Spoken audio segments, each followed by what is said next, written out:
Hello everyone, welcome to my channel, welcome back to my channel. In today's video we'll be going over how you can add really pretty filters to your games, including most hoyo games and a few other games if you're interested in them.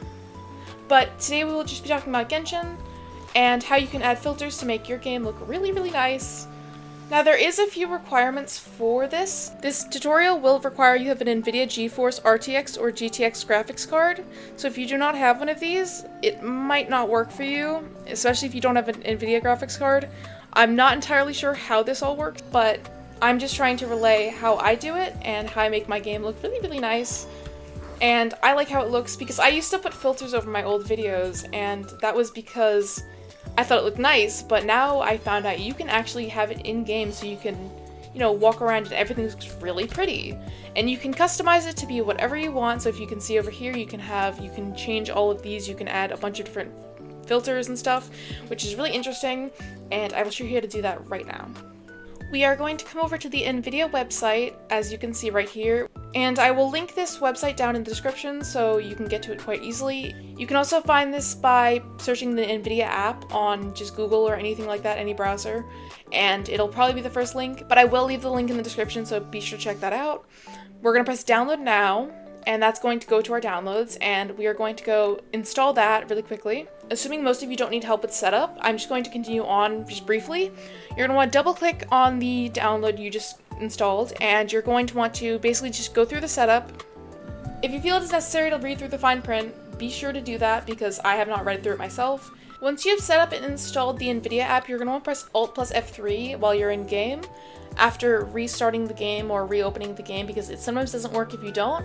And as you can see here, we have the profiles we have for the filters, and there is another keybind to open up the NVIDIA app menu, but this is just for the filters. I don't actually remember the keybind for that, but you can quickly look it up if you need to.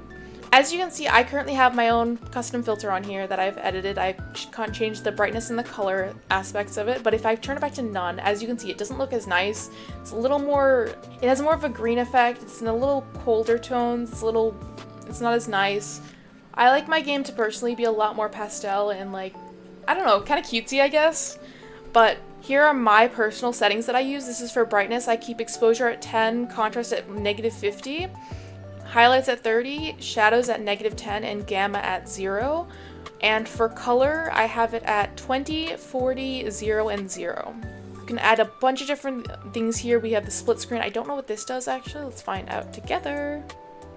Oh, wow. Okay, Oh, wow. Okay, I didn't realize that was gonna do that. We're gonna turn that off. They have some vignette.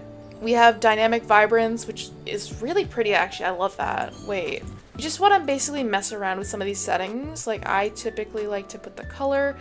There's also an old film, which I think is really interesting.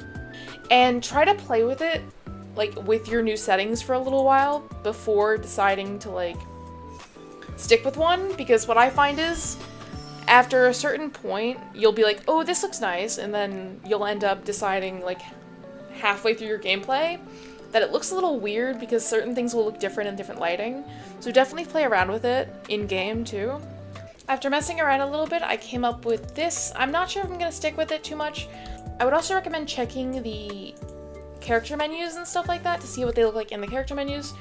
And what I also recommend you do, I recommend writing down these numbers on the side. So for example, I have both contrast and color written down in a little document, just like these numbers here, so I remember if I want to go back to one of these, if I edit this current filter, I can go back to my initial filter just so I don't have to lose my filter that I liked initially, because I will forget that and it's hard to remember exactly what you were at before. So I would recommend writing down these numbers on the side once you find a filter you like before changing anything.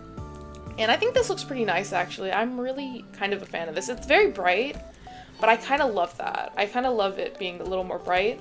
I don't like my game being super dramatic. I like it being very pastel. Definitely try this out. It's a really interesting little addition that can make your game look really nice and be a lot more enjoyable to play. If you need more in-depth help, just leave a comment and I'll try to get back to you and help out with that. And I thank you so much for watching, and I hope you all have a great day, and I'll see you guys next time. Bye bye!